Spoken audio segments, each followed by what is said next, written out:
Sure. Thank Mr. you. Grayson, we will now tackle the stack of amendments that I've got in front of me. Thank you. I think that the fast track bill is probably the greatest example I can think of the exaltation, the elevation of form over substance. The microphone is on. Can you hear me? Actually, the microphone just went off. Can you hear me now? A little closer. How's that? All right. As I said, the fast track bill is the greatest elevation of form over substance that I can think of. We're debating how to debate, literally. We are voting on how to vote. And what we need to be doing is paying attention to the substance of the matter. The substance of the matter is the government's and the American people's towering, staggering trade deficit. And that's the missing element, the thing that is never discussed. It's the 800 trillion pound elephant in the room that seems to escape everyone's attention.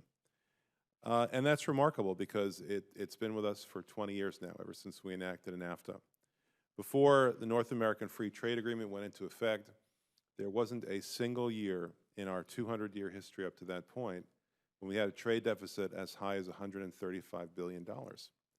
Every single year since then, we've had a trade deficit of $135 billion or more. And in the past 14 years, we've averaged over $500 billion in trade deficits every single year. The past 14 trade deficits of the U.S. economy are not only the greatest trade deficits in the history of the United States, but the greatest trade deficits in the history of the world. And I use the term great very loosely here because maybe I should say the most awful, the most terrible, the most staggering, the most malignant trade deficits in the entire history of the world. That's the issue here. As James Carville would say, it's the trade deficit, stupid. That's what this is all about. That's what we should be debating rather than debating how to debate. That's a fundamental mistake that we're making right now. And if we talked about the trade deficits, we'd realize what a terrible effect they've had on the U.S. economy. It's not only a question of numbers. There are 5 million jobs we've lost in the United States in manufacturing alone since NAFTA went into effect. Add to that 10 million to 15 million other jobs that we've lost, depending upon those manufacturing jobs. That manufacturing worker went to a restaurant and spent some money in the restaurant. The waiter took the cash, the tip, and then went to the barber shop. The barber took that money, paid his rent, and round and round and round. That money recycled through our economy, and now that money is gone. The manufacturing employee lost his job, so did the waiter, so did the barber, so did the landlord. All those people are now out of work. And the result of that is that we've had barely any employment increase at all in this country since NAFTA went into effect, even though the population has increased by tens of millions of additional people, including tens of millions of adults.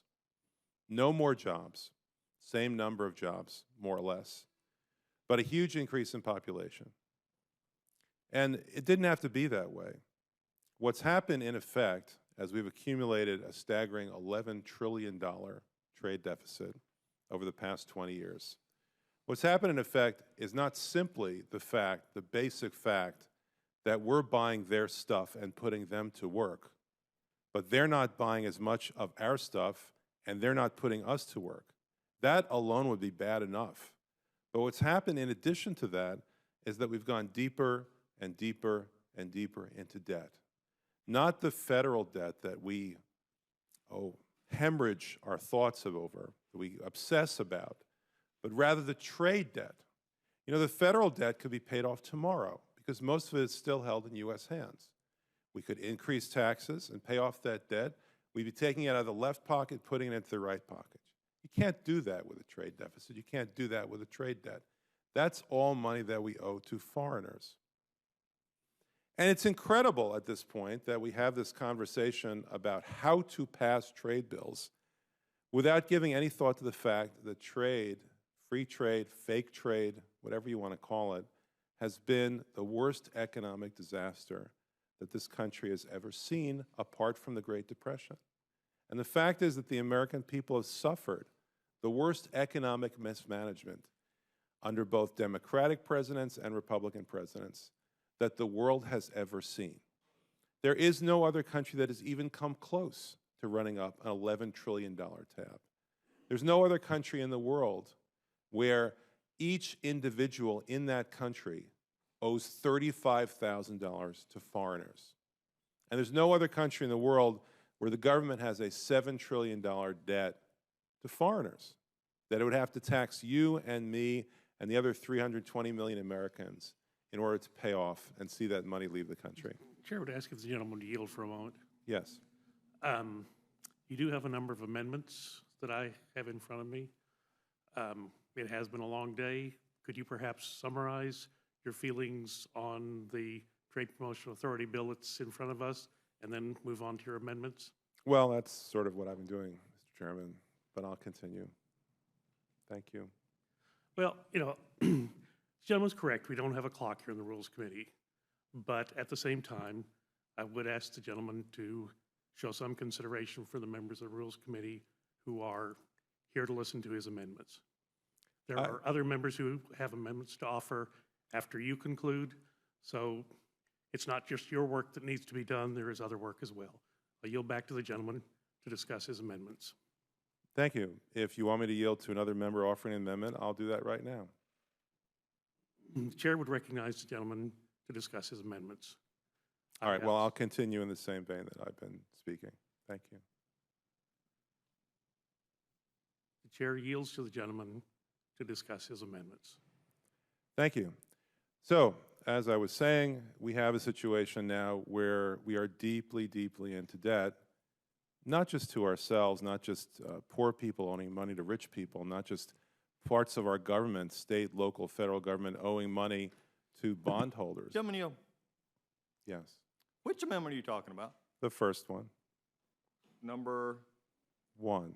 okay, is it, I mean, is this the editorializing of this one amendment, or are we going to get to the specifics of your amendment? I think I have been talking about the specifics of my amendment. It's right in front of you. Well, and you are as well. I'll reclaim my time. Thank you. So, as I was saying, we have a situation now where we don't just owe this money to ourselves. We can't simply take the money out of the left pocket, put it in the right pocket, but we owe it to foreigners. And not once in the course of this debate I've heard any recognition of that simple, basic fact, that it's the trade deficit that is damning us to a bottomless pit of debt that we will never be able to climb out of. The fact is that when we are trading chickens for clothing, you can't run a trade deficit. It's going to equalize. But once you introduce an element of borrowing, once you introduce an element of debt, then you are on the road to debt hell, debt imprisonment. And America, it becomes a country of cheap labor and debt slavery. So I would like to see some consideration in this debate of the fact that America has already gone deeply into that hole, that $11 trillion hole. Now, my First Amendment says, prior to entering into any trade agreement, the U.S. Trade Representative shall certify to Congress and the President that the proposed trade agreement will lower the U.S. trade deficit. What could be simpler than that? Why do we enter into these trade agreements in the first place? Do we enter into them so that we have the privilege of buying cheap foreign goods and then going deeper and deeper into debt to pay for them? Do we enter into them to lose twice, to lose our manufacturing jobs, and then in addition to that, to go deeper and deeper into debt as we head headlong toward debt slavery? Presumably, we enter into these agreements not only so that foreigners can sell us goods, but that we can also sell an equal amount of goods and services to foreigners. So it isn't asking that much in my mind that the U.S. Trade Representative shall certify to Congress and the President that the proposed trade agreement would lower the U.S. trade deficit. Now, I've had this conversation with the U.S. Trade Representative, and what the U.S. Trade Representative told me is that he doesn't know whether TPP or any other agreement that is now being negotiated is one that would lower the trade deficit or increase the trade deficit. And we hear all these glowing tales how earlier agreements have increased exports without any consideration of whether they've increased imports or without any consideration of whether they increased imports more than they've increased exports. Apparently, simple subtraction is beyond the capability of the U.S. Trade Representative and his office. So I don't think it's asking too much with regard to the first Grayson Amendment to have the U.S. Trade Representative certify to Congress and the President that any proposed trade agreement would lower the U.S. trade deficit. I don't think that's asking too much. Now, of course, the Trade Representative could always fake it. He could always certify in the same way that both Republican and Democratic presidents have certified over time that there is no trade currency manipulation by China, when, of course, that is obviously not the case, and there is trade manipulation and currency manipulation by China. So we could get the problem of the false certification, but at least would be elevating the problem, and people could realize that if we're going to have a trade agreement, it shouldn't be a fake trade agreement, but one that actually adds, not subtracts, jobs within the United States. Now, the second Grayson Amendment says, prior to entering into any trade agreement, the U.S. Trade Representative shall certify to Congress and the President. Gentlemen, yield for a moment. Yes. Chairman Sessions has shuffled your amendments, so I don't have a Grayson 1. The smallest number I have is a Grayson 15. Is that the one you're talking about? Well, for the sake of clarity, Mr. Chairman, I will hand up an additional copy to you that's numbered at the bottom. May I do that? Would you like to have a staffer approach, and I could hand it off to a staffer, and the staffer could take them? They're numbered at the bottom of the page. Would that be helpful, Mr. Chairman? Well, the ones I have are numbered at the top of the page. I Again, I don't find a number 1 in the stack that Chairman Sessions left here. All right. Well, I'll hand them up right now. Mr. Chairman, I showed number 28 through 50, I think, are the numbers of the Grayson amendments that I have on my summary sheet. The lowest being 28, the highest being 50. Is that the same numbering system that you have, 28 to 50? Or do you have a different number, or do we have a different numbering system? I've got Grayson 15 through 23. Oh, I beg your pardon, 25.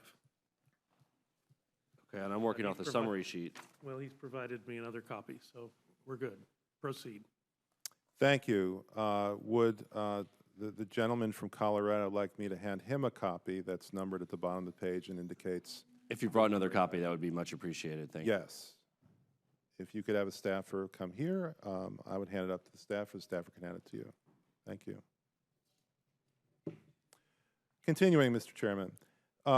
Amendment number 2 says, prior to entering into any trade agreement, the U.S. Trade Representative shall certify to Congress and the President that the trade deficit, meaning the annual trade deficit, is lower than or less than $100 billion. Now, $100 billion may seem like chump change these days, but the fact is that I indicated earlier that we never had a trade deficit in any year up until when NAFTA was enacted that was as large as $135 billion. So I don't think it's asking so much that before we enter into any new trade agreement, destroy more jobs, go deeper and deeper into debt, that we have the Trade Representative certify to Congress and the President that the U.S. trade deficit is less than $100 billion.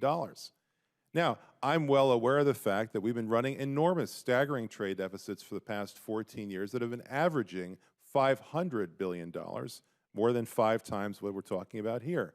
But the fact is that that can't go on any longer. The end game is national bankruptcy. So before we enter into any new trade agreements, we should make sure that the old trade agreements, and trade in general, is working for the benefit of U.S. consumers and producers, people who buy things and people who make things. And if that's not the case, it makes no sense whatsoever to enter into any new trade agreement. That's just greasing the skids to hell. The third Grayson Amendment says that if at any time after the United States enters into a trade agreement, the U.S. trade deficit rises more than $1 billion, the United States shall withdraw from the trade agreement. What that means is very simple. It's not working for us if we increase the trade deficit. Every time we increase the trade deficit by $1 billion, what's happening is that we are destroying hundreds, if not thousands, of jobs in the United States.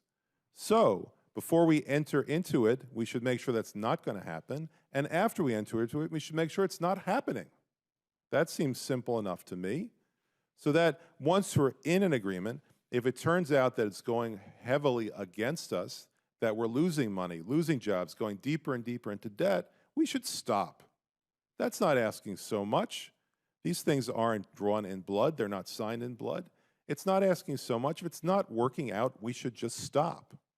And when we're already borrowing and spending $500 billion a year, maybe it's time that we did stop. Now, the fourth Grayson Amendment says as follows. Prior to entering into any trade agreement, the U.S. Trade Representative shall certify to Congress and the President that the proposed trade agreement will decrease unemployment in the United States. And if at any time after the United States enters into a trade agreement, the U.S. unemployment rate rises by more than 1%, the United States shall withdraw from that trade agreement. Let's talk about this. Why do we do these things? Is it simply in order to import cheap, shoddy Chinese goods? Or is it because we want to increase our employment, decrease our unemployment, put our workers to work and put them to work in decent jobs with decent pay and decent benefits? Once again, if the U.S. Trade Representative is unable or unwilling to certify that the proposed trade agreement would decrease unemployment, we simply shouldn't do it. Now, I've seen a lot of discussion at the beginning of this bill, the first 39 pages or so, about all the beautiful things that we're going to try to accomplish through a trade agreement, whether it's the TPP or some other trade agreement. What I don't see is any commitment to actually increase employment and reduce unemployment in the United States. In fact, what we're doing through these agreements is we're guaranteeing that 11 other countries will have more employment, less unemployment, and our workers can go to hell. That's pretty much what we're guaranteeing simply by entering into the TPP or any other trade agreement under these particular rules. Again, it's not asking so much to have the trade representatives certify to Congress and the President that any proposed trade agreement would decrease unemployment. If you can't make that promise, that trade agreement shouldn't be on the table. The next Grayson Amendment says, prior to entering into any trade agreement, the U.S. Trade Representative shall certify to Congress and the President that every signatory and proposed signatory has a statutory minimum wage at least as high as the minimum wage in effect in the United States. Now, our minimum wage is certainly no source of pride to us at this point. To have a minimum wage that's in single figures in terms of dollars per hour is shameful in the modern world. In Australia, the minimum wage is over $16 an hour, more than twice as high as the minimum wage in the United States. What is it about Australia that makes it different? Well, maybe the fact that they have a political system that's responsive to the needs of ordinary people, and we seem to lack that here. In any case, we have Australia with a minimum wage of $16 an hour, proposing to enter into an agreement with the United States with a minimum wage of $7 plus per hour. And then we have the United States proposing to enter into an agreement with Vietnam, where provincial and local workers make as little as 28 cents an hour. So we at least have the courtesy to guarantee to our workers $7+ an hour, while Vietnam can't even guarantee its workers 30 cents an hour. What's the fairness in that? Are we actually trying to drag down labor standards all the way so that American workers are making only 28 cents an hour? Is that what we're trying to do? Now, it's a fair deal to say if your minimum wage is not as high as ours, it's time for you to elevate it. Maybe that would be a good thing. Maybe other countries should learn that if they want to trade, they should do so and trade with us without cheating their own workers.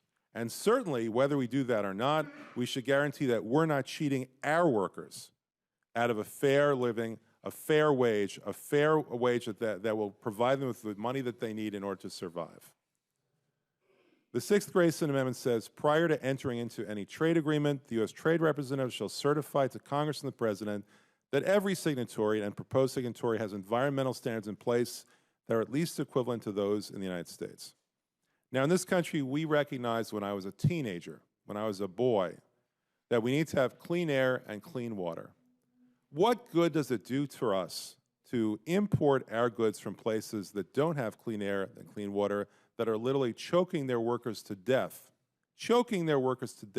poisoning their workers with bad food, bad environmental standards, bad air, bad water, bad everything. What good does it do for us to import our goods from countries like that, where they don't even attempt to have the same clean air and clean water standards that we have here in the United States? Why are we trying to exploit workers in other countries in order to undersell our workers here? Why are we doing that? What's the point of that? Are we trying to turn the rest of the world into slaves while we turn our workers into slaves at the same point? Or is there some end game here so that we actually undermine the environmental standards in place in the United States as well?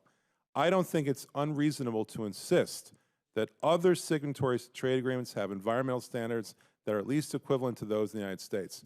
If we don't raise everybody up, then we will be dragged down ourselves. The seventh Grayson Amendment says that prior to entering into any trade agreement, the U.S. Trade Representative shall certify to Congress and the President that every signatory and a proposed signatory has worker safety standards in place that are at least equivalent to those in effect in the United States. Now, in our country, for 80 years now, we've recognized the basic fundamental principle that we shouldn't put people to work and have them risk loss of life and limb simply to meet consumer demand. In fact, when the coal mining the industry was cleaned up in the 30s and the 40s, we saved thousands of lives in the United States. Once again, why are we using our purchasing power to destroy the lives and limbs of people in other countries? Do we need their cheap goods that badly? Or should we try to elevate worker safety standards around the world? And if we don't, aren't we risking the fact that ours will be dragged down to their level? Grayson Amendment number 8 says, prior to entering into any trade agreement, the U.S. Trade Representative shall certify to Congress and the President that every signatory and proposed signatory has consumer protection standards in place that are at least equivalent to those in the United States. Here, once again, in the shadow of a recall of millions of cars, having seen the import from China of goods that are so shoddy that they're potentially dangerous and poisonous to both adults and children here in the United States, when we've reached the point where even toys can kill, isn't it time to make sure that we don't undermine consumer protection standards in other countries by our consumer demand? Why shouldn't other countries have to meet the same requirements that are, for goods that are sold here in the United States? Why not? And again, don't we risk dragging our own standards down to their levels? Poisonous toys, for goodness sake, if we don't enact a law like this. Grayson Amendment number 9 says, prior to entering into any trade agreement, the U.S. Trade Representative shall certify to Congress and the President that every signatory and proposed signatory has in effect an old age pension scheme, otherwise known as Social Security. In fact, many countries don't. And that puts them at a wicked, undeserved, evil comparative advantage versus U.S. workers. We expect and demand that our workers and employees pay equally into Social Security. And we do so knowing that that will necessarily increase the cost of goods produced in the United States. How can we tolerate other countries saying we will not have any Social Security system, we will not have any old age pension scheme whatsoever, and therefore we will be able to sell our goods cheaply to you and you will buy them at the expense of your own employment?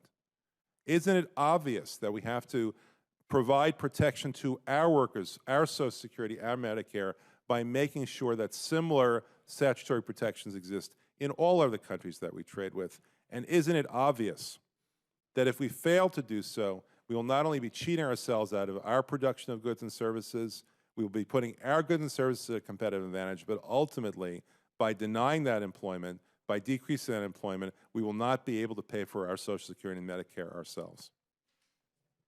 Grayson Amendment number 10 says, prior to entering into any trade agreement, the U.S. Trade Representative shall certify to Congress and the President that the proposed trade agreement provides for the opportunity for any U.S. citizen or any U.S. entity to appeal to the U.S. Supreme Court as a last resort. Now, in listening to the amendments that have been offered by other members, I've heard a great deal of concern here expressed today, and not just today, but for many months now, about the fact that we were setting up kangaroo courts for the benefit of foreign corporations only. These insidious ISDS courts at the World Bank and at the United Nations, for goodness sake. These courts are open only to foreign corporations and give them the right, if you can call it that, the privilege, if you can call it that, to sue U.S. federal and state and local governments whenever they deem that their profits are somehow being impaired by the police actions of our communities, even our local communities. How long will it be before some giant mammoth foreign corporation with billions of dollars in monthly revenue sues some poor town in Florida and forces them into bankruptcy simply because of the attorney's fee that they will have to pay in order to defend these cases before the World Bank and the United Nations? That makes no sense whatsoever. Now, that's a general criticism of ISDS. But here, what this amendment does is far narrower than that. All it says is that if you're going to have these kangaroo courts, these fake tribunals that are open only to foreign corporations, then let's at least give the people who are the victims of those courts an opportunity, whether they're U.S. citizens or U.S. entities, to appeal to the U.S. Supreme Court as a court of last resort. Why do we elevate the United Nations and the World Bank above the U.S. Supreme Court? Why would we do such a thing, and how could such a thing possibly be constitutional? It makes no sense whatsoever on any level. It's an obvious violation of our oath of office even to consider it. And therefore, I suggest that we at least say that the U.S. Supreme Court's doors will be open to anyone who is victimized by the World Bank or the United Nations. Grayson Amendment number 10 says, prior to entering into any trade agreement, the U.S. Trade Representative shall certify to Congress and the President that the proposed trade agreement contains a sunset provision that establishes an end date no less than 5 years after the date the agreement is signed. This is a common sense provision. Many of the states now have a sunset provision for our careers. I serve in a state where you can't be a state representative for more than 8 years, you can't be a state senator for more than 8 years, you can't be a governor for more than 8 years. If we're going to have term limits for people, then maybe we should have term limits for trade agreements as well. Now, this is a situation that actually would allow a trade agreement to be extended. All it says is there's a sunset provision. You have to reenact it after 5 years. If it's not working after 5 years, my guess is it's not going to be working after 6 or 7 or 8 or 9. But in fact, the possibility is there to reenact it and to have it extended. Why would we do that? Because otherwise it shows it's not working. These agreements aren't meant to be handcuffs for the United States. They're not meant to lock us into a prison cell that we can't escape from.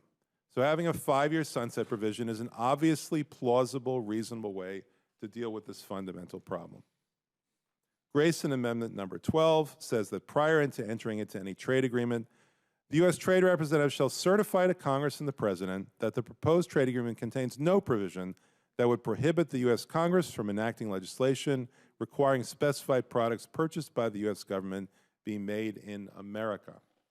Now, time after time, while I've been here in Congress, and for many years earlier, we have regarded government procurement of U.S.-made products as being sacred. In fact, just last year, as part of a bill that we voted on last week, governing the trade representative's expenditures, we again confirmed by unanimous vote, by a voice vote, that no trade agreement should impair Made in America provisions.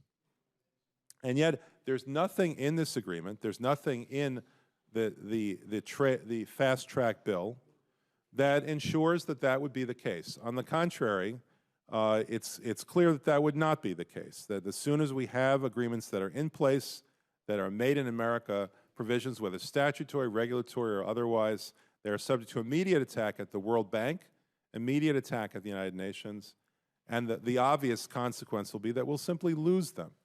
Why should taxpayer dollars be used to subsidize employment in Brunei?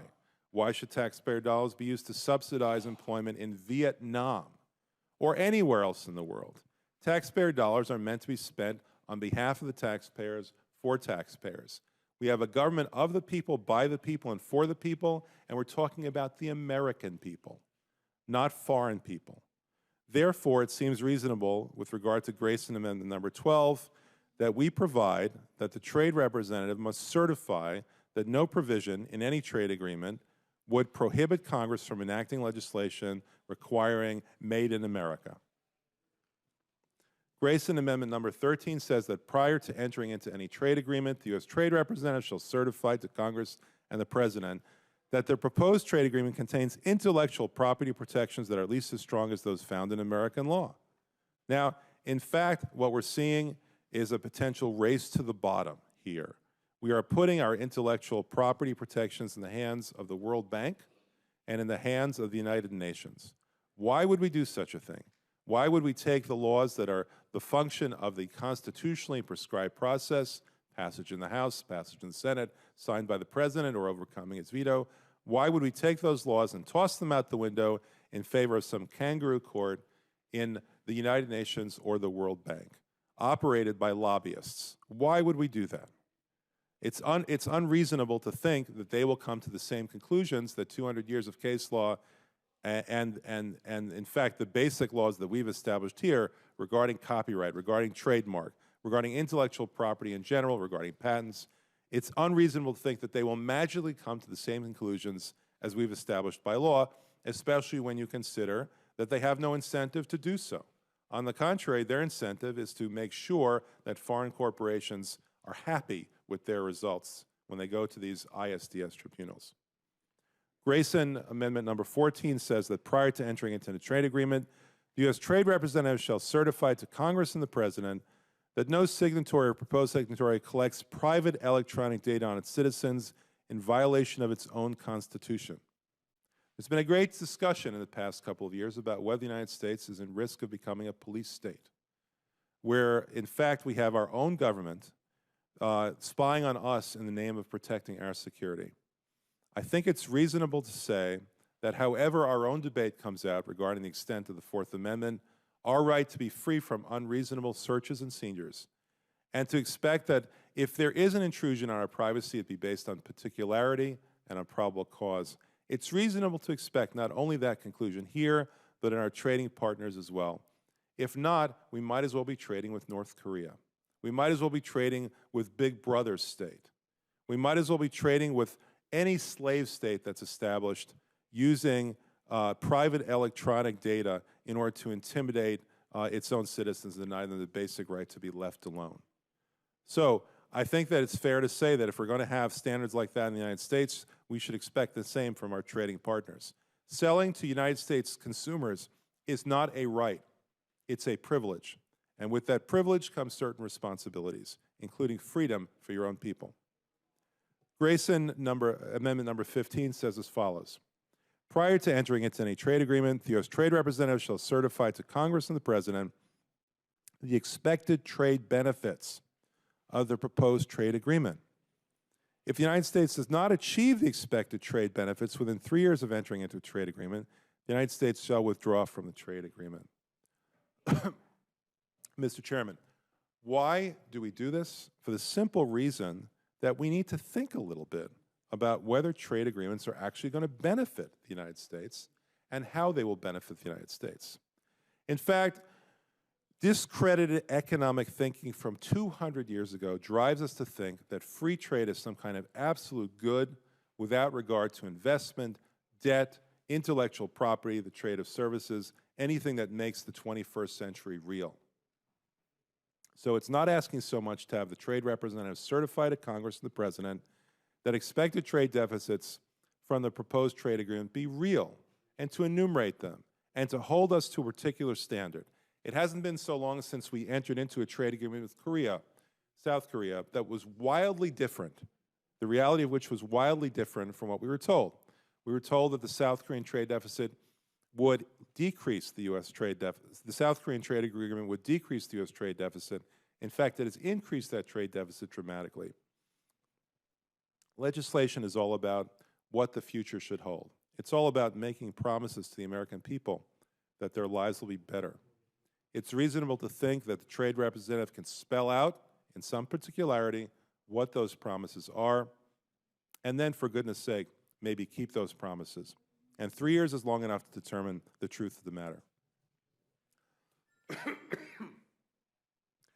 Grayson Amendment number 16 says, prior to entering into any trade agreement, the U.S. Trade Representative shall certify to Congress and the President that every signatory and a proposed signatory has a democratic form of government. Why? Because we have no business subsidizing dictatorships, whether they are in Vietnam, whether they are in Brunei, wherever they may be. Once again, what matters here is that access to our market is a privilege, not a right. And when we provide access to that market, the greatest market in the world, a market that accounts for, thank you, 1/4 of the world's gross national product or gross world product, we do so with the understanding that it's meant to be a fair deal for everyone involved. Nothing in the TPP, nothing in Fast Track prevents us from making a deal with North Korea, except if we pass this amendment. If we pass this amendment, the American people have some assurance that we won't be subsidizing dictatorship. For 50 years now, 50 years, almost my entire life, we have made sure that the U.S. government and the American people are not subsidizing dictatorship in Cuba. Many people refer to Cuba as the last dictatorship in the Western Hemisphere. For 50 years, we've made the decision that we will not allow the Cuban government to exploit its people by means of selling cheap products to the United States market. That's a sound principle that we should extend to every country labeled a dictatorship, whether it's in the Western Hemisphere, the Eastern Hemisphere, the Northern Hemisphere, the Southern Hemisphere, anywhere on planet Earth. Grayson Amendment number 17 says, prior to entering into any trade agreement, the U.S. Trade Representative shall certify to Congress and the President that no signatory or proposed signatory engages in active and pervasive Internet censorship. Now, just this week, we had a vote in Turkey for the Turkish parliament that followed several instances where the Turkish government shut down parts of the Internet. The Internet is a means by which people communicate with each other, they find their common interests, and they call to the world's attention any shortfalls in the respect of their rights. A country that engages in active and pervasive Internet censorship, like North Korea, like other countries do, has no place in the list of countries with which we will do business. If you shut down the Internet, if you shut down major websites, if you engage in active and pervasive Internet censorship, then you're creating a dictatorship that shows no respect for human rights, and you have no right to sell to the U.S. market. Grayson Amendment number 18 says that prior to entering into any trade agreement, the U.S. Trade Representative shall certify to Congress and the President that every signatory and proposed signatory provides for freedom of its press, freedom of the media, to at least the same extent as the United States.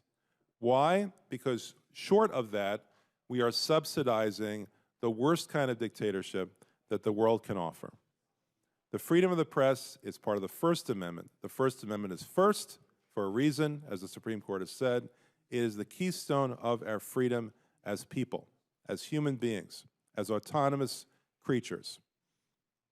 Any country that denies freedom of the press has no right to access to our consumer market.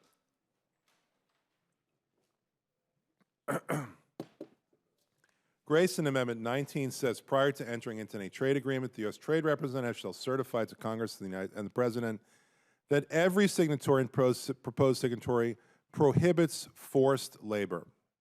Why is this an issue? Because there is a history in several countries that are proposed TPP countries of forced labor.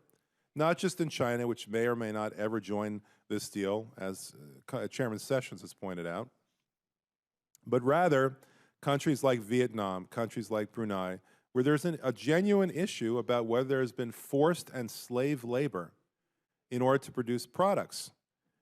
You know, when we buy something here in the United States, we're not just engaging in a transaction where we hand over a credit card or some cash, and in return we get some good, some manufactured item. What we're doing is we are invoking a long series of transactions all through the supply chain that reach all the way back to hundreds, if not thousands, and occasionally even tens of thousands of people.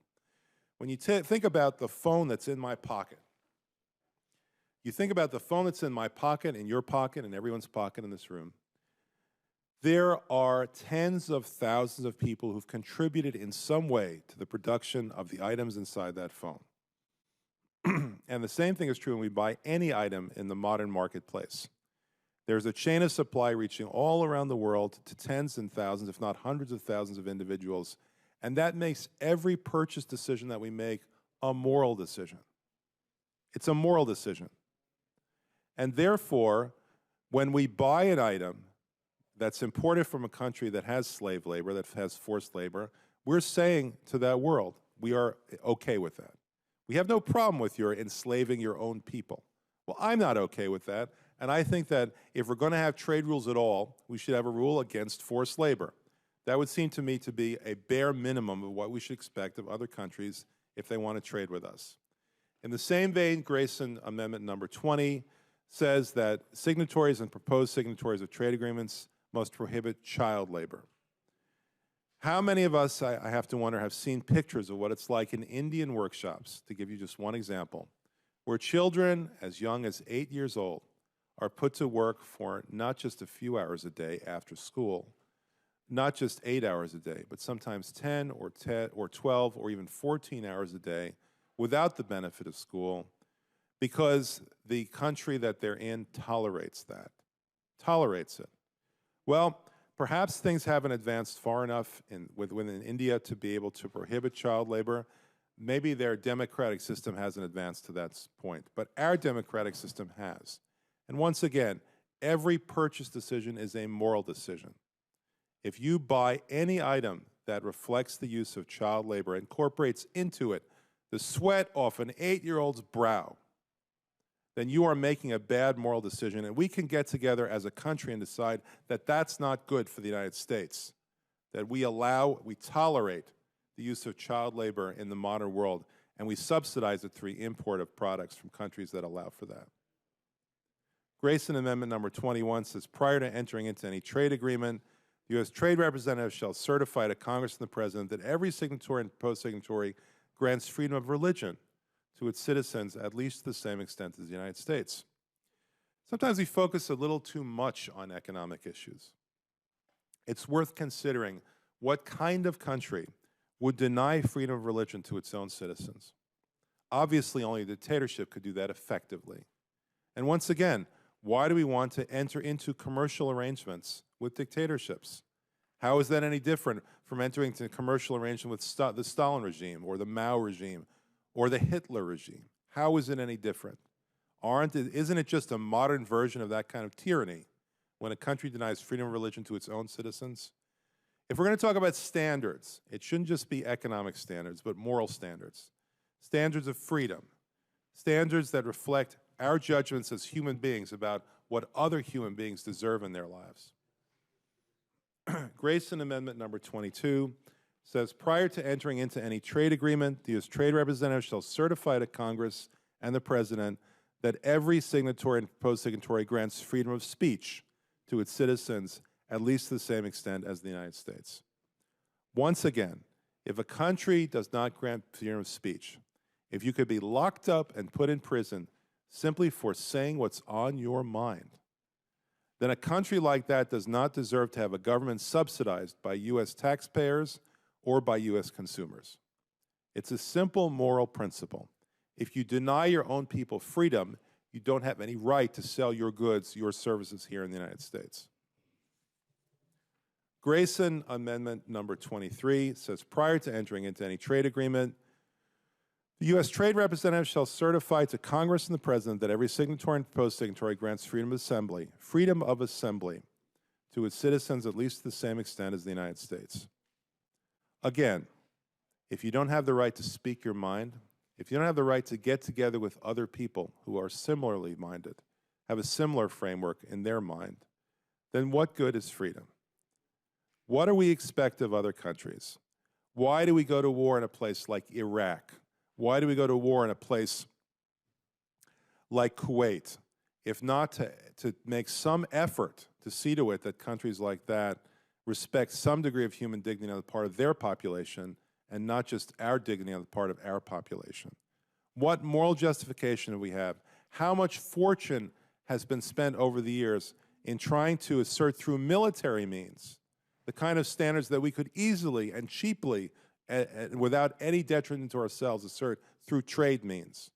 If we told these countries that you are denied access to 1/4 of the world's consumer power, wouldn't that have just as much impact as threatening them with military force? Grayson Amendment number 24 says, prior to entering into any trade agreement, the U.S. Trade Representative shall certify to Congress and the President that every signatory and a proposing Tory grants its citizens the right to be secure in their persons, houses, papers, and effects against unreasonable searches and seizures, at least the same extent as the United States does. Again, it's a simple matter of moral principle. We have come in this country to understand that the Fourth Amendment means more than just the literal terms within it, but rather connotes a degree of privacy, the simple right to be left alone. And that's not just an American right, that's a human right. It's a right that exists and ought to exist throughout the entire world. I've traveled to every country in the world, and I can tell you that there are certain universals. One universal is everyone, everywhere, wants the right to be left alone. So why not use our power as a country with enormous purchasing power? Why not use that power for good? Why not say, if you want access to our market, it's fair to assume that you will at least leave your own people alone, that you will not spy on them, that you will not invade their privacy, that you will not go into their homes the way the Third Amendment of the United States prevents us from doing, that you will not actually go ahead and interfere with their respect as human beings.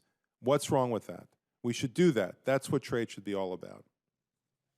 Grayson Amendment number 25 says, prior to entering any trade agreement, the United States Trade Representative shall certify to Congress and the President that every signatory and proposed signatory grants its citizens the right to be secure from the taking of private property for public use without just compensation to at least the same extent as the United States. This is a reference, of course, to the Fifth Amendment. The Fifth Amendment was meant to ensure that the tyranny that we experienced before our own independence, the tyranny of the British king seizing property within the United States, taking it for the benefit of the king, relying upon sovereign immunity and not providing just compensation to the colonists, was something that would never be repeated here in the United States. Well, we've had that right now for over 200 years. Why don't we make sure that everyone has that right? Isn't that what trade actually is all about? Isn't it just something more than making sure that we have access to cheap goods, but rather ensuring that there are certain minimum standards that are enforced through our purchasing power throughout the world? It's not unreasonable to think that we would help other countries and people in other countries guarantee their own liberty, guarantee their own safety from their government, guarantee their own security against their government by means of trade.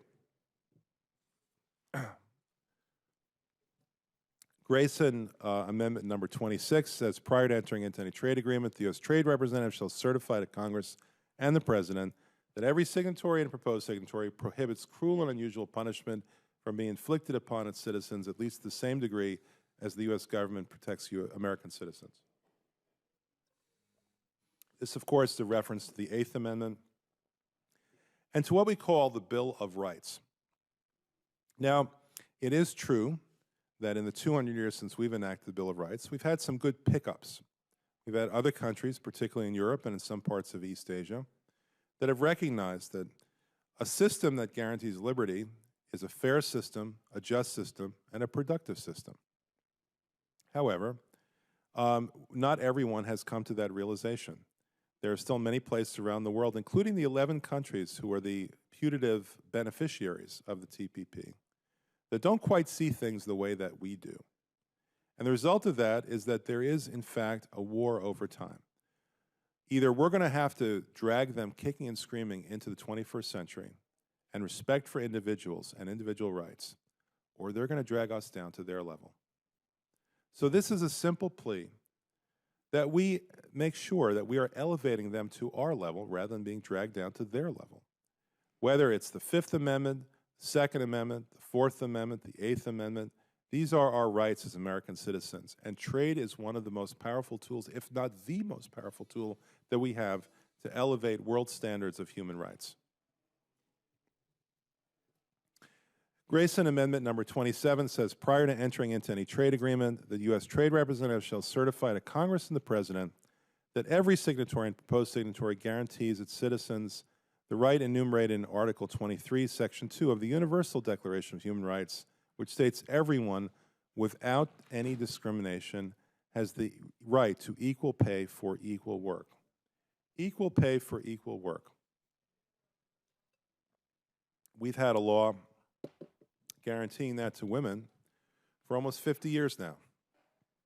And it is an idea, clearly, whose time has come, that the work that you do should be the determinant of how much you're paid for, and not who you are, what you look like, where you're from, what your religion is, which God you believe in, if any, and who you love. These are things that are irrelevant. And you should be judged in the workplace on the basis of your work. That's not asking so much. But in fact, there are many places around the world, including these 11 putative countries that seek to be joining the United States in a free trade agreement, that deny that disavow it, that don't even consider it. You know, I have to say this, I think that the Japanese people in general are exquisitely kind people. But there is an enormous amount of gender discrimination, pervasive gender discrimination in Japan.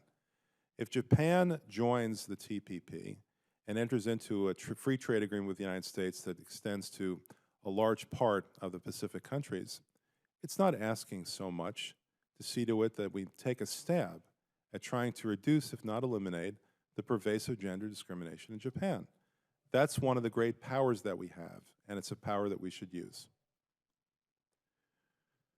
Grayson Amendment number 28 says, prior to entering into any trade agreement, the U.S. Trade Representative shall certify to Congress and the President that every signatory and proposed signatory guarantees its citizens the right enumerated in Article 23, Section 4 of the Universal Declaration of Human Rights, which states as follows.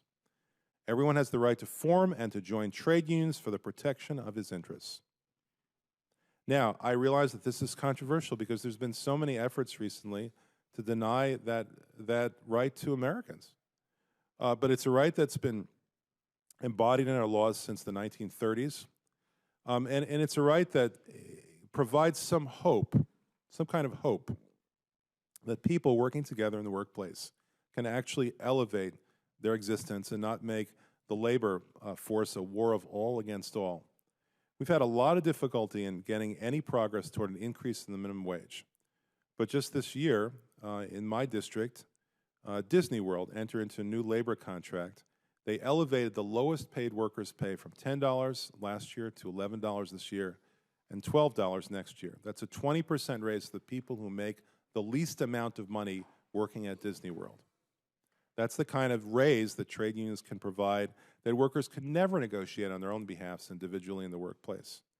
So, once again, are we going to elevate the world standards, or are we going to be dragged down to the abyss where even our Americans are denied the right under the First Amendment as part of our freedom of association, freedom of assembly, the right to form and to join labor unions for the protection of our interests? Grayson Amendment number 29 says, prior to entering into any trade agreement, the U.S. Representative shall certify to Congress and the President that every signatory and proposed signatory guarantees its citizens the rights enumerated in Article 26, Section 1 of the Universal Declaration of Human Rights, which states as follows.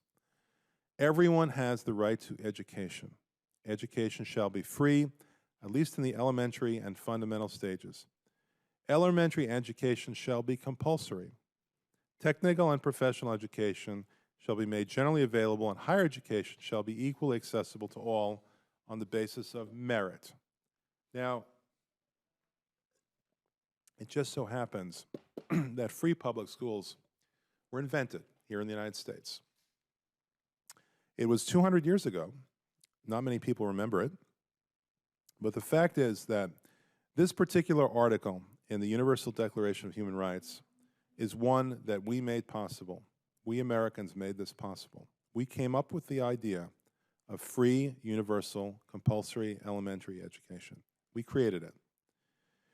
And how much better would that be if we not only had it adopted here in the United States, which we have, but also made sure that every child, every single child in any country around the world, certainly any country that engages in a free trade agreement with us, had the same benefits. The world is better off. The entire world is better off if every child can be all that he or she can be. And that's not possible unless that child is properly educated. Ignorance is not bliss. Ignorance is ignorance. And it's the ultimate impairment toward our seeing a world where everyone can contribute to the extent that they can.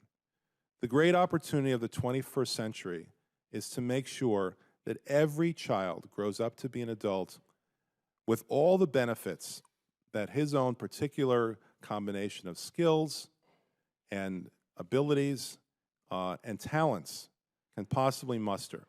That every human being anywhere in the world can be all that he can be. That's the American dream, and that should be the world dream. And we have the ability through these trade agreements to make that possible. Grayson Amendment number 30, and Mr. Chairman, you'll appreciate the fact that this is the last one I'll be offering.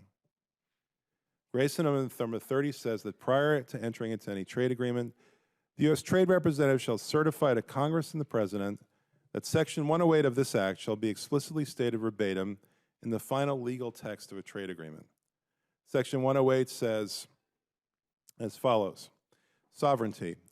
U.S. law to prevail in an event of conflict. No provision of any trade agreement entered into under Section 103B, nor the application of any such provision to any person or circumstance that is inconsistent with any law of the United States, any state of the United States, or any locality of the United States shall have effect. Now, the problem, Mr. Chairman, with this is that this particular provision in this agreement, this legislation, is not enforceable. And I was sitting here earlier when I heard the same observation made by Congressman Mulvaney. In fact, this is a pig and a poke. This is bait and switch. This is trading off actual prerogatives, constitutional responsibilities that we have, that we assume when we took the oath of office, in exchange for something that simply isn't real. It's a mirage. Now, it's not asking so much to expect that trade agreements be consistent with U.S. law, not denigrate U.S. law. In fact, one would take that for granted except for the fact that it's not going to be true unless we make it so. We have a standard set forth in Section 108 that U.S. law should prevail in the event of conflict, but we do nothing to include that provision in the resulting trade agreements. So we pass this provision, it becomes law, it says what should be in the trade agreements, and there is no enforcement mechanism whatsoever.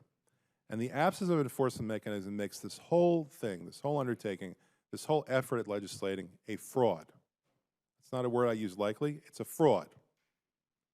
We have 39 pages of good wishes, well wishes, things that you'd want to see in these resulting trade agreements, everything from motherhood to apple pie. And yet, none of it is enforceable. So we give up our right to amend at the subcommittee level, we give up a right to amend at the committee level, we give up our right to amend on the floor. In the Senate, they give up the filibuster. We give up our right not to take up the matter at all if we think it's inappropriate. We give up our right to debate anything beyond 83 seconds for each one of us. That's how much time we get, 83 seconds to debate agreements that will be determining the entire course of the economy for the rest of our lives. In exchange for what? In exchange for sections like Section 108 that are fake, that don't actually promise us anything, that lead to a circumstance where we think we've got all these things in the resulting trade agreements, but in fact we don't, and that's just too bad. Well, I don't think it should be just too bad. I think if we're going to wave these carrots in front of Congress and ask us to give up our constitutional requirements, our constitutional responsibilities, things that I think you can't even waive, whether through its legislation or otherwise, at least let's make sure it's in return for something real. And that's what this last amendment is meant to accomplish, at least with regard to this seminal and important section, Section 108. Now, Mr. Chairman, I understand that going through these matters has been possibly tedious for some of the people present here. But what I've tried to do is to demonstrate in a fundamental way what's missing, what isn't here, what isn't here and belongs in here and ought to be in here. In other words, these are the debates we should have been having all along. These are the things that we should have been talking about, in particular, above all. Will the gentleman yield? The chair Yes. does thank the gentleman for summarizing his amendments. I would ask if there is a Democratic member who has a question for the gentleman. I thought I was yielding to the chairman. I wanted to And finish I am what was- yielding to any member on the Democratic side for a question. All right, I'll recall my time. Well, I would just say that I think the gentleman from Florida said it all. I don't have very much to add other than the fact that I appreciate the point he's trying to make here, and that is that this is a very flawed process and is leading to a very flawed trade bill that we're going to have to live with for the rest of our lives. And I don't think the American people approve of the way we're going about doing this. And I think we have a choice. We'll see when the rule is reported out, whether it's going to be a choice that allows us to have a more open debate and more involvement by members, or whether it's going to be kind of business as usual. But I appreciate the gentleman's appearance here, and I will yield back my time. Chair thanks the gentleman. Mr. Polis? Very well. Your testimony here is concluded. This panel is excused.